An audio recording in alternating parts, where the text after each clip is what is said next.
belum terekam. Baik. Bismillahirrahmanirrahim. Assalamualaikum warahmatullahi wabarakatuh. Waalaikumsalam warahmatullahi wabarakatuh. Salam bagi kita semua. Semoga di pagi menjelang siang ini kita selalu dalam limpahan rahmat Allah Subhanahu wa taala dalam mengarungi kehidupan kita hari ini dan hari-hari selanjutnya. Adik-adikku sekalian, anak-anakku sekalian yang ada di ilmu administrasi negara kelas C, ini adalah pertemuan awal kita, pertemuan pertama kita secara virtual, yang sebelumnya mungkin kita hanya berkomunikasi lewat WA, lewat email terkait dengan tugas-tugas yang saya berikan. Tugas-tugas yang saya berikan, saya maklumi, saya pahami adalah tunggu dulu ya, saya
baik, saya lanjutkan. Mohon maaf adik-adik sekalian, saya sementara vikon juga di tempat lain, di PPG, Pendidikan Profesi Guru.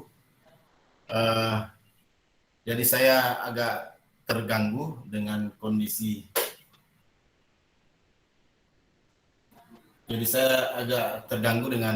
Kondisi itu.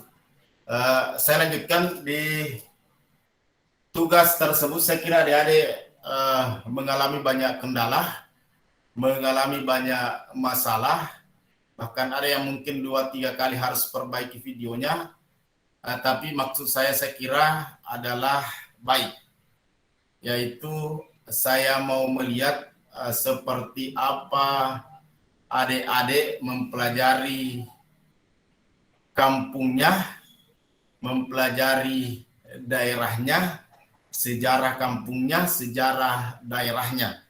Terus terang saya sebagai dosen sejarah cukup tercengang dengan apa yang adik-adik tampilkan. Ternyata Sulawesi Selatan, Sulawesi Barat atau wilayah-wilayah lain itu menyimpan banyak situs sejarah, menyimpan banyak tempat wisata yang terdapat di wilayah atau di daerah kita masing-masing. Saya kira ini adik-adik sudah mendapatkan hal itu, sudah banyak pengalaman yang didapatkan di lapangan kemarin, dan itu akan membekas sampai kapanpun, dan karena ini sudah dalam bentuk video, bisa adik-adikku, anak-anakku sekalian nonton kapan saja atau lihat kapan saja apa yang telah dikerjakan hari ini.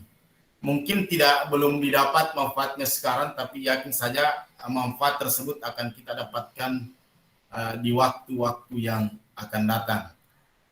Lela Nur Pratiwi saya kira luar biasa, meskipun di atas motor masih tetap bergabung bersama kita. Mudah-mudahan didengar, mudah-mudahan tidak lebih besar suara angin yang ada di kampung Lela Nur Pratiwi dibandingkan dengan suara saya. Di pertemuan kali ini kita akan coba melihat seperti apa periodisasi sejarah Indonesia. Ini mungkin tidak terlalu penting bagi adik-adik karena prodi administrasi negara, tapi ini minimal adik-adik ketahui karena persoalan periodisasi ini itu terjadi juga pada diri kita masing-masing.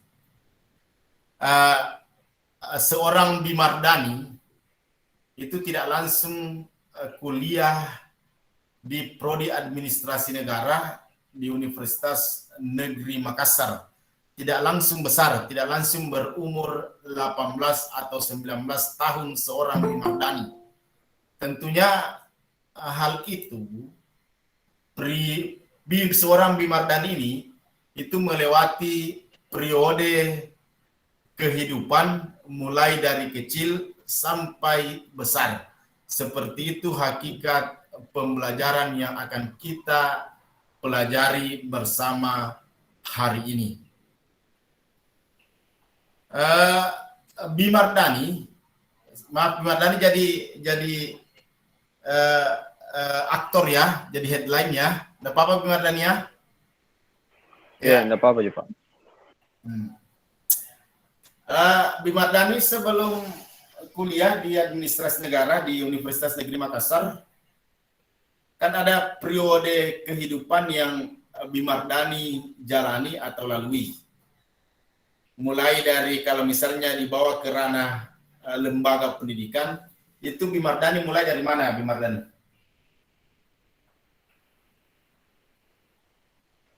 Maaf Pak, putus-putus suara tak? Bimardhani di mana memang? Bisa putus-putus suara di mana? Di rumah di Pak. Jaringan orang ini Pak. Kurang bagus kurang ya? Stabil Pak. Iya Pak. Itu kita dengar Ji. Tadi Pak waktu menjelaskan kurang. Oke. Karena mungkin sementara merekam. Oke, saya kembali tanya Bimardhani. Bimardhani sampai sekarang itu kan sudah ada di prodi ilmu administrasi negara di Universitas Negeri Makassar. Bimardhani sekarang sudah berumur 18 tahun atau 19 tahun Bimardhani? Atau 17? 18 Pak. 18. Itu kan Bimardhani itu kan tidak langsung umur 18. Ada periode kehidupan yang harus dilewati, yang harus dijalani oleh seorang Bimardhani untuk sampai di perguruan tinggi. Dalam periode kehidupan Bimardhani, khususnya di lembaga pendidikan itu Bimardhani mulai dari mana? Dari taman kanak-kanak Pak. Dari taman kanak-kanak dulu. Kemudian dari apa lagi? SD Pak. Kemudian SD. Apa lagi? SMP. Kemudian SMA, baru sampai di administrasi negara sekarang. Ya Pak. Itu namanya periodisasi kehidupan Bimardhani. Begitupun yang lain. Mila Karmila Syam misalnya, tidak mungkin bisa langsung di perguruan tinggi, tidak mungkin langsung di ilmu administrasi negara Universitas Negeri Makassar, tapi ada periodisasi kehidupan yang harus dilewati, yang harus dijalani oleh Mila Karmila untuk sampai di tahap sekarang. Mulai dari TK, SD, SMP, SMA, baru di perguruan tinggi. Tentunya Mila, kemudian Bimar, dan yang lainnya dalam menjalani periodisasi mulai dari TK, SD, SMP, SMA, itu banyak hal, banyak pengalaman, banyak kejadian yang sudah kita lewati bersama. Apakah pengalaman itu pahit? Pahitnya misalnya karena diputus cinta pada saat SMA, atau manisnya misalnya karena mulai jatuh cinta pada saat kelas 3 SMP. Nah, itu contohnya. Fenomena lainnya, dinamika lainnya, saya kira antara satu orang dengan orang lainnya itu berbeda-beda. Ini Bimardani senyum-senyum. Siapa ditemani di situ, Bimardani? Sendiri, Pak. Eh, antara individu yang satu dengan individu lainnya tentunya memiliki dinamika yang berbeda. Mungkin iras suara itu sangat bahagia, sangat senang pada saat sekolah di TK karena sekolahnya dekat dari rumah, setiap hari diantar sama orang tuanya, di sekolahnya banyak tempat bermain, tapi tidak berlaku untuk Sumarni karena mungkin Sumarni pada saat TK gurunya sering marah, sering dicubit Sumarni, kemudian tempat bermainnya tidak bagus. Kan seperti itu. Nah, makanya saya mau minta sekarang 1-2 orang menceritakan seperti apa dinamika atau pengalaman hidupnya pada saat taman kanak-kanak. Pasti masih ada yang ingat. Islamai Putri, silakan Islamai. Saya mau dengar dari Islamai dulu. Ya, Pak. Bagaimana, Pak? Iya, silakan. Pas TK saya pindah-pindah, Pak. 2 kali pindah TK. Pindah karena Pekerjaan orang tua pekerjaan orang tua, Pak. oke. Ada pengalaman yang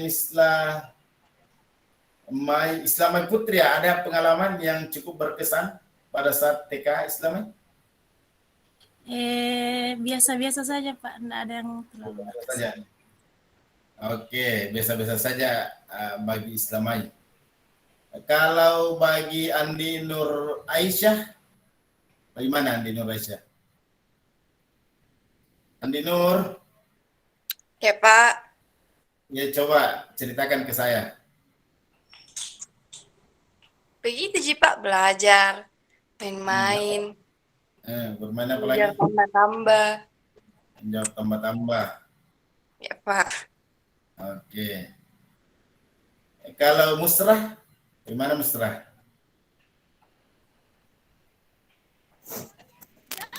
Ya,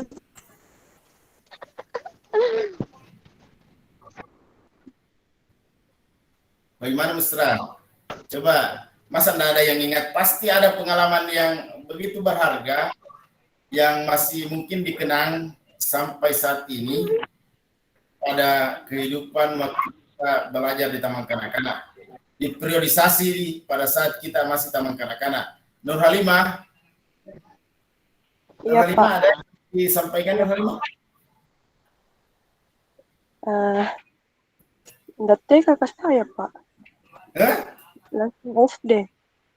Bahaya ini Nur Halimah tidak tega. Di mana di sekolah? Tak pasti di kampung ini sekolahnya Nur Halimah. Enggak, Pak. Di Makassar. Kalau Muhammad Kurniansyah, bagaimana, ada pengalamannya? Seperti biasa sih Pak, yang anak TK lain bermain Pak, karena banyak tempat bermainnya Pak, belajar. Begitu sih Pak. Oh gitu Ji. Iya Pak. Kalau Andi Bangsawan?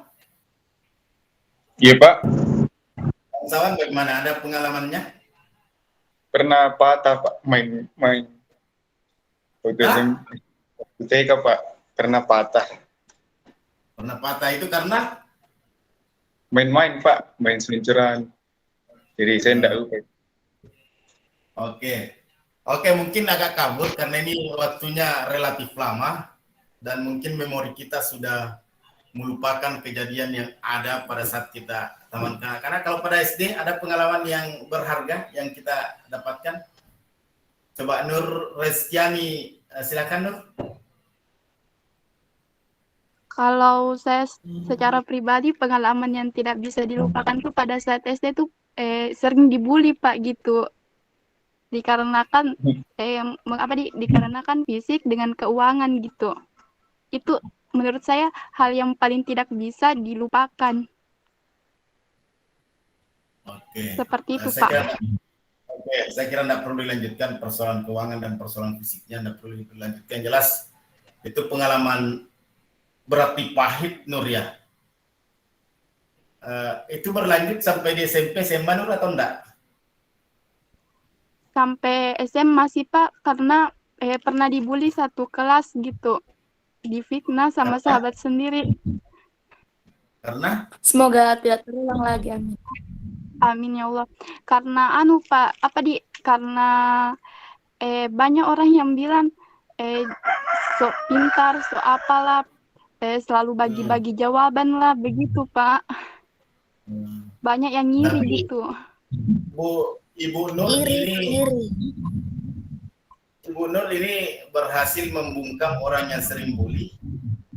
Ibu Nur ini ternyata, tidak apa-apa saya panggil Bu, tidak jadi masalah.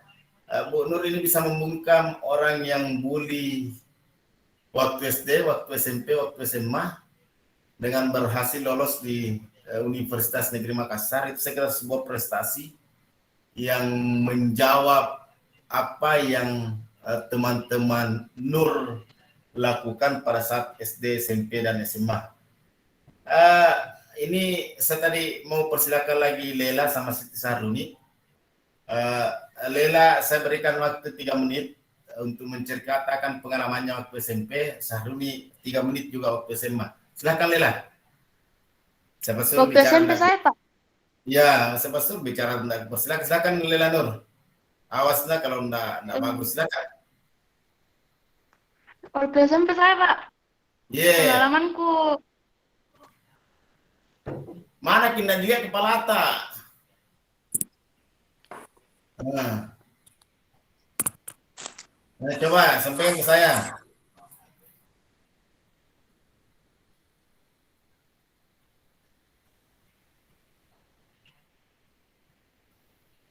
Silakan, Bu Lela. Ibu Lela.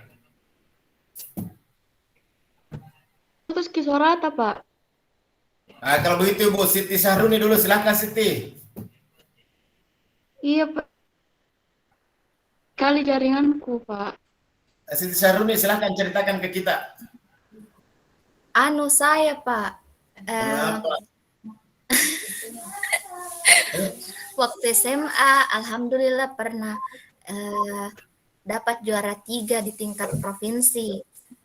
Juara 3 apa itu?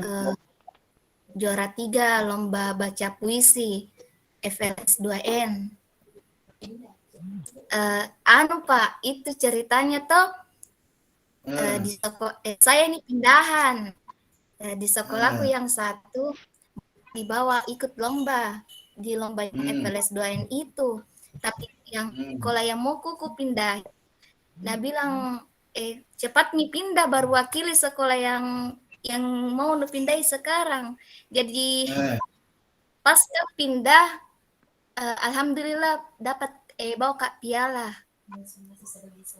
sebagai mahasiswa baru, Pak. Baik, terima kasih banyak jawabannya. Baik, Nanda semua yang saya hormati, saya coba jelaskan secara sepintas terkait dengan periodisasi sejarah, khususnya periodisasi sejarah di Indonesia. Sebelumnya saya mau bertanya lagi secara singkat. Dari apa yang disampaikan oleh temannya tadi, kemudian apa yang saya sampaikan, ada yang bisa menyebutkan periodisasi itu sih apa, kemudian apa sih gunanya kita mempelajari. Saya persilakan Hikmal. Silakan Hikmal.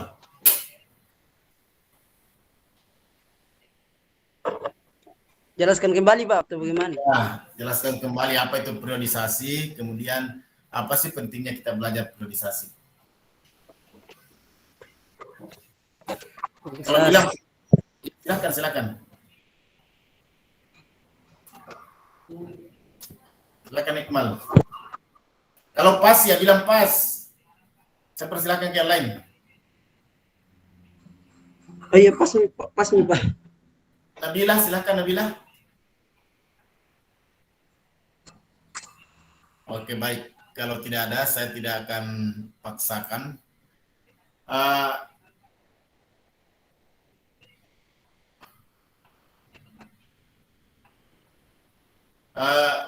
maksud saya menanyakan kepada Ananda semua tadi terhadap tentang periodisasi kehidupan masing-masing, mulai dari SD, SMP, dan SMA sampai Anda ada di perguruan tinggi adalah untuk memberikan kemudahan bagaimana perkembangan kehidupan Anda dari waktu ke waktu. Waktunya itu adalah waktu Anda TK, waktu Anda SD, kemudian waktu ada SMA.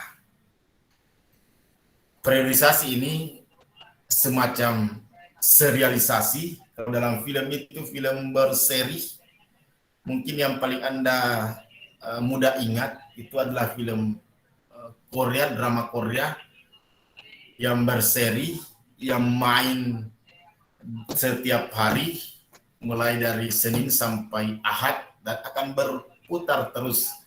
Dan itu adalah dari satu hari ke hari lainnya, itu adalah serinya, itu adalah rangkaiannya menurut urutan waktu. Periodisasi tersebut dibuat dengan tujuan agar dapat diketahui ciri khas atau karakteristik kehidupan manusia pada masing-masing periode sehingga kehidupan manusia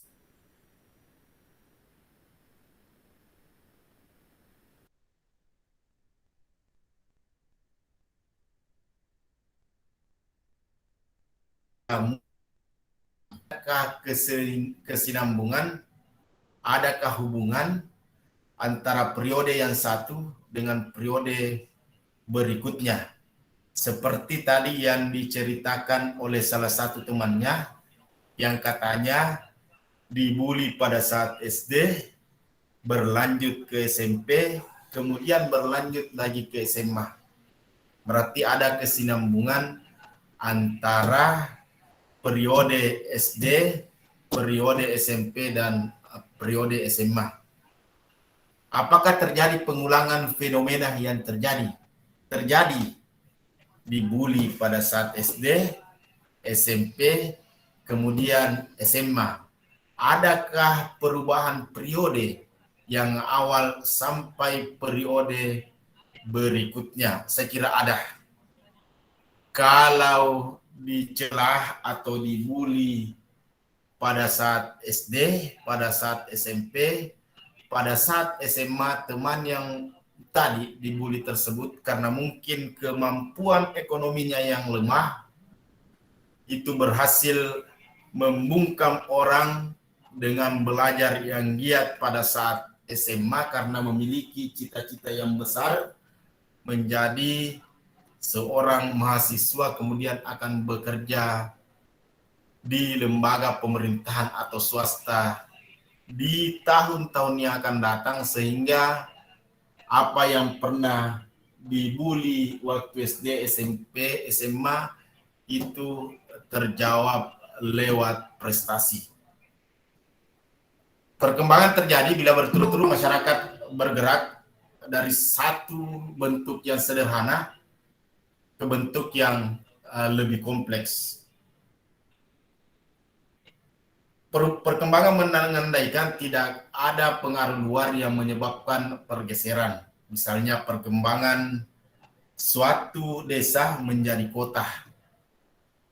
Mungkin pada masa kita anak-anak dulu, adik-adikku sekalian yang tinggal di daerah, yang tinggal di kampung, mungkin pada saat kita anak-anak, tempat yang kita tinggali masih sangat sederhana.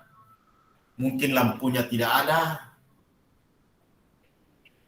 warganya misalnya masih sangat sedikit, mungkin masih 10 atau 15 kakak.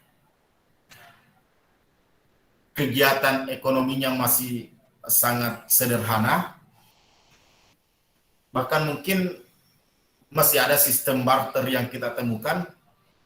tidak jual beli dengan menggunakan uang, tapi pada perkembangan selanjutnya, mungkin 5 atau 10 tahun, atau pada saat kita SMP, atau pada saat kita SMA, apa yang terjadi di daerah atau di wilayah kita itu sudah mulai bergeser.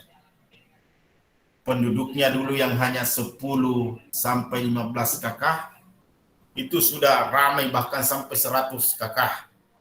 Kegiatan ekonomi yang masih sangat sederhana, mungkin sekarang sudah ada pasar, sehingga aktivitas jual beli sudah terjadi. Dulu mungkin di kampung kita, waktu kita masih anak-anak, tidak ada lembaga pendidikan, jangankan SMP, TK, SD pun tidak ada, tapi sekarang itu sudah alhamdulillah sudah sangat bagus, sudah ada TK, sudah ada SMP, sudah ada SD. Kampung kita ini atau daerah kita ini mengalami pergeseran atau mengalami perkembangan yang sangat signifikan. Kegiatan ekonomi berjalan dengan baik, transportasi sudah semakin bagus, jumlah orang juga sudah bertambah banyak. Maka yang dulunya adalah hanya sebuah dusun, hanya sebuah desa kecil, sekarang sudah berkembang dari segi ekonomi, dari segi pertambahan penduduk, sehingga desa atau dusun tersebut yang dulunya hanya berstatus sebagai dusun, yang dulunya hanya berstatus sebagai desa, saat ini mungkin sudah berstatus sebagai kecamatan atau bahkan kabupaten. Banyak daerah bisa kita contohkan, misalnya yang tinggal di Luwu, yang tinggal di Palopo, yang mungkin sebelum dimekarkan menjadi beberapa kabupaten, itu daerah ta atau wilayah ta atau desa ta masih sangat kecil, tapi setelah dimekarkan menjadi beberapa kabupaten, menjadi beberapa kecamatan, itu sudah luar biasa. Lembaga pendidikannya sudah ada, perkembangan ekonominya, aktivitas ekonominya sudah sangat lancar. Kesinambungan itu terjadi bila suatu masyarakat baru hanya melakukan adopsi terhadap lembaga-lembaga lama atau lembaga-lembaga yang mungkin pada saat kita masih kecil dulu. Satu contoh yang bisa saya berikan kepada adik-adik adalah misalnya pada masa kolonialisme. Pada masa kolonialisme berarti pada masa penjajahan bangsa asing di negara kita. Ada orang Spanyol, ada orang Portugis, atau ada orang Portugis dulu, kemudian ada orang Spanyol, Belanda, dan VOC-nya. Keberlangsungan kolonialisme ini itu tentunya ada kaitannya dengan praktek-praktek kehidupan yang terjadi pada masa sebelumnya. Sebelum masa kolonialisme di Indonesia atau di Nusantara, kehidupan patrimonial sudah berlangsung. Raja selalu mendapatkan upeti, terutama dari daerah-daerah taklukannya atau daerah vasalnya. Kalau di Bugiskan atau daerah Palilinya, daerah kekuasaannya, kerajaan-kerajaan ini, kerajaan-kerajaan yang dikuasai oleh kerajaan besar, itu tentunya memiliki kewajiban untuk melaksanakan segala perintah raja.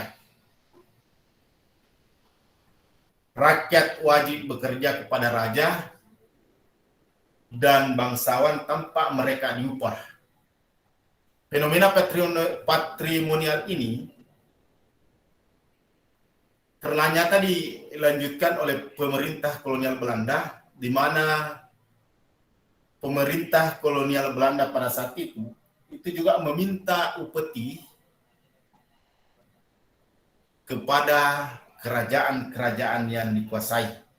Salah satu contohnya itu adalah yang saya kira adik-adik sering dengar, itu adalah adanya pelaksanaan sistem tanam paksa yang diterapkan oleh kolonial pada saat itu.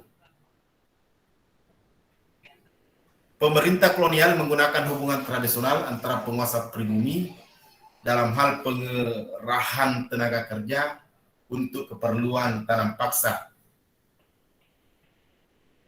Dengan cara seperti yang saya sampaikan tadi, pemerintah kolonial itu mendapat keuntungan yang sangat besar dari sistem tanam paksa ini.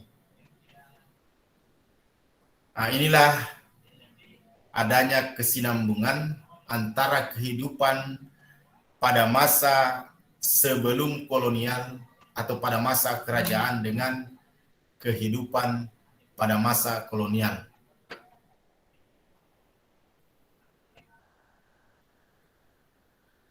Kemudian yang lainnya, seperti yang dialami tadi oleh temannya, yang dicontohkan oleh temannya, terjadinya pengulangan fenomena. Contoh terjadinya pengulangan fenomena dalam sejarah Indonesia adalah berakhirnya kekuasaan masa Orde Lama dan Orde Baru. Kalau temannya tadi dibully pada saat SD, dibully juga pada saat SMP, di Orde Lama dan Orde Baru, di akhir kekuasaannya atau di akhir pemerintahannya juga mengalami hal yang sama. Orde Lama berhasil kekuasaannya dengan adanya krisis politik, adanya krisis ekonomi, kemudian adanya demonstrasi dari berbagai lapisan masyarakat, khususnya mahasiswa.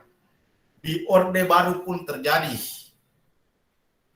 Saya kira di berbagai sumber, di berbagai tulisan, di berbagai artikel masih bisa kita baca semua, bahkan di YouTube masih bisa kita saksikan semua seperti apa yang terjadi menjelang berakhirnya Orde Baru.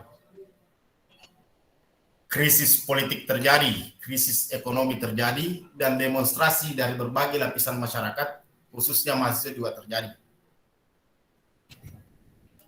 Perubahan tersebut itu terjadi jika masyarakat mengalami pergeseran dan perkembangan. Tetapi perkembangan tersebut, perkembangan atau kejadian-kejadian yang terjadi menjelang keruntuhan Orde Baru itu terjadi relatif singkat. Lihat aja, sebelum terjadinya gelombang demonstrasi besar-besaran oleh masyarakat dan mahasiswa di tahun 1998, itu kan waktunya relatif singkat, tapi memiliki dampak yang begitu besar terhadap perkembangan Indonesia selanjutnya. Kejadian tersebut itu bukan hanya dipengaruhi oleh faktor internal, tapi juga pada faktor eksternal. Bisa kita lihat pada saat gerakan nasionalisme di Indonesia atau berdirinya organisasi-organisasi pergerakan di tahun 1900, dimulai di 1908, Budi Utomo, Syarikat Dagang Islam, kemudian Syarikat Islam, ada organisasi radikal seperti Perhimpunan Indonesia, Partai Nasional Indonesia, lahir disebabkan oleh dampak dari penyelenggaraan pendidikan yang dilakukan oleh pemerintah kolonial Belanda terhadap kaum pribumi pada saat itu. Selain adanya paham-paham dari Barat, pendidikan yang diterapkan oleh kolonial pada saat itu ternyata melahirkan satu kelompok baru pada masyarakat Indonesia yang disebut dengan kaum terpelajar atau kaum intelektual, yang umurnya itu lebih tua dari anak-anakku sekalian sekarang. Umur mereka itu rata-rata umur 16-an, umur 17-an, ya seumur dengan adik-adik, umur 18-an, umur 19-an, tapi mereka sudah memiliki visi yang cukup hebat terhadap cita-citanya mewujudkan negara yang merdeka. pada kaum ini tumbuh kesadaran bahwa bangsanya dijajah dan munculnya cita-cita untuk melepaskan diri dari penjajah serta berkeinginan untuk membangun sebuah negara yang kita kenal sebagai Indonesia sekarang. Tentunya kalau misalnya kita bandingkan apa yang dilakukan oleh Pangeran Diponegoro, apa yang dilakukan oleh Sultan Hasanuddin, apa yang dilakukan oleh Cut Nyadin, Kapiten Patimura, dan lain-lain, itu memiliki perbedaan dengan apa yang dilakukan oleh tokoh-tokoh pergerakan dalam mewujudkan sebuah negara yang merdeka. Kalau Diponegoro dulu, kalau Sultan Hasanuddin dulu, dalam melepaskan kerajaannya dari cengkraman kekuasaan penjajah, itu mereka menggunakan fisik atau senjata. Mereka menggunakan misalnya tombak, keris, parang, dan sebagainya.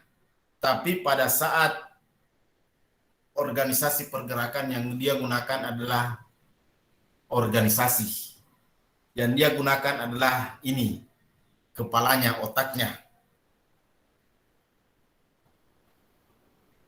Dari apa yang terjadi tadi, dapat kita simpulkan bahwa dalam penyusunan periodisasi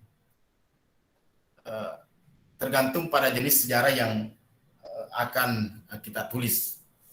Periodisasi dapat disusun berdasarkan politik, berdasarkan sosial ekonomi, berdasarkan kebudayaan, berdasarkan agama, dan sebagainya.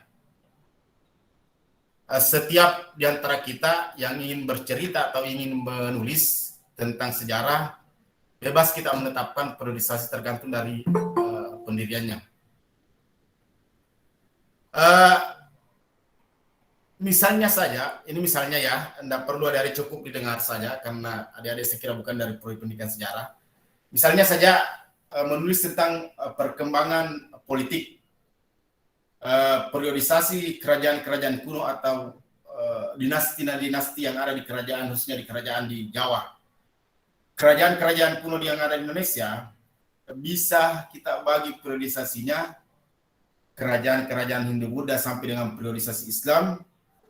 Periodisasi kerajaan Hindu-Buddha mulai dari kerajaan tertua yaitu Kutai sampai Majapahit. Kemudian kerajaan Majapahit sampai memasuki periode Islam. Dari apa yang kita ceritakan tersebut, dari periodisasi yang telah kita susun tersebut, itu tentunya kita akan menceritakan tentang kekuasaan seorang raja, khususnya raja-raja yang besar, yang berhasil membawa puncak kejayaan dari sebuah kerajaan. Kalau misalnya kita menulis periodisasi sosial ekonomi, berdasarkan sosial ekonomi, tentunya kita bisa melihat perkembangan kehidupan manusia mulai dari masa berburu. Ini jangan ketawa ya kalau misalnya ada banyak istilah-istilah asing yang saya sebutkan. Mengumpulkan makanan, mulai menanam, berkebun, atau bersawah sampai dengan masa produksi. Kalau misalnya yang kita tulis adalah masa berburu dan mengumpulkan makanan, misalnya masa di mana manusia masih tergantung pada alam, untuk mencapai kebutuhan manusia tergantung pada apa yang disediakan oleh alam. Kehidupan sosial pada masa berburu itu adalah berkelompok-kelompok, berpindah-pindah atau nomaden. Kemudian sampai kepada tahap berikutnya.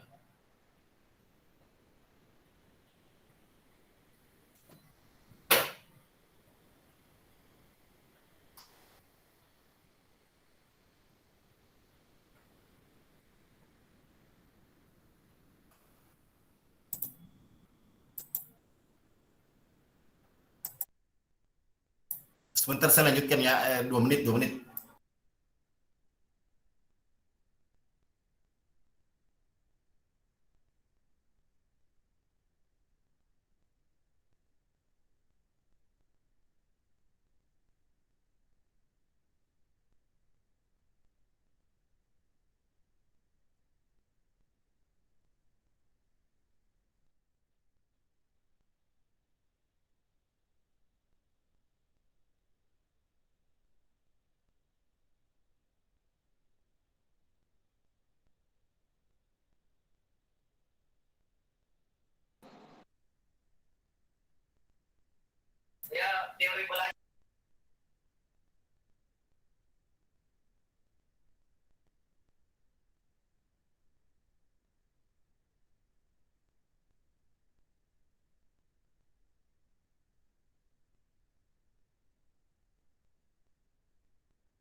Ya baik, ya oke.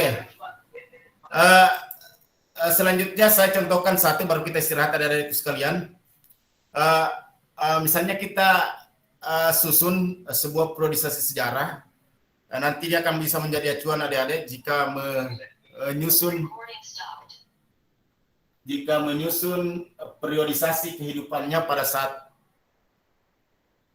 dan mengajar ke Brutus teruskan.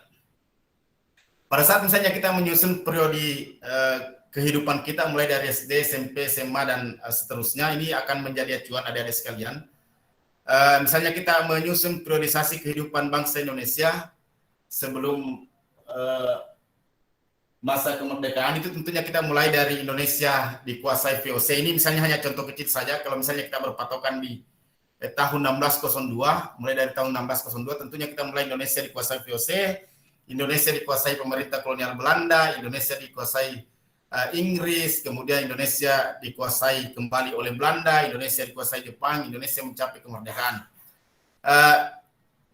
Selain periodisasi dalam kehidupan sehari-hari kita, juga sering mendengar istilah kronologi. Saya kira kronologi ini biasanya digunakan dalam melihat suatu peristiwa.